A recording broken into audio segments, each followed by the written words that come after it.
ఏమిటి రామయ్య అంత దీర్ఘంగా ఆలోచిస్తున్నావు? ఏమి చెప్పమంటావు భీమయ్య, ఈ మధ్యనే ప్రైవేట్ ప్రాక్టీస్ మొదలుపెట్టాను. కానీ అది బాగా సాగట్లేదు భీమయ్య. జనాలు కూడా పెద్దగా రావట్లేదు. ఓహో, ఇంతేనా? నేను చెప్పినట్టు చెయ్యి, నీ సమస్యలన్నీ మటుమాయం. ఏమిటది భీమయ్య? చాలా సింపుల్. తలనొప్పి అని వచ్చినవాడికి తలనొప్పి తీర్చి కడుపు నొప్పి వచ్చేటట్టు చెయ్యి.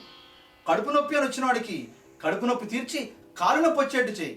ఇలా చేసుకుంటూ పో, నీ ప్రైవేట్ ప్రాక్టీస్ రూపు మారిపోతుంది. తప్పకుండా భీమయ్య, నువ్వు చెప్పినట్లుగానే చేస్తాను.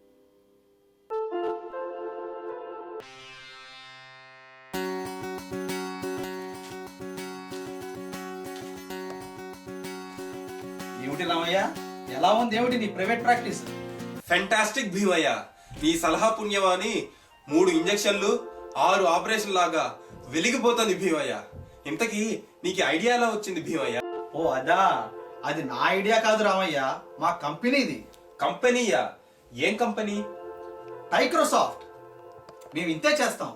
ఏదైనా బగ్ ఉంటే దానికోసం ప్యాచ్ రిలీజ్ చేస్తాం, కానీ ఆ ప్యాచ్లో కూడా మళ్ళీ ఒక బగ్ పెడతాం. ఇలా బగ్ ప్యాచ్ వల్ల మా కంపెనీ వెలిగిపోతుంది. వండర్ఫుల్. ఈ ఐడియా చెప్పినందుకు చాలా థ్యాంక్స్ భీమయ్య. థ్యాంక్స్ నాకు కాదు రామయ్య. Thank you Microsoft.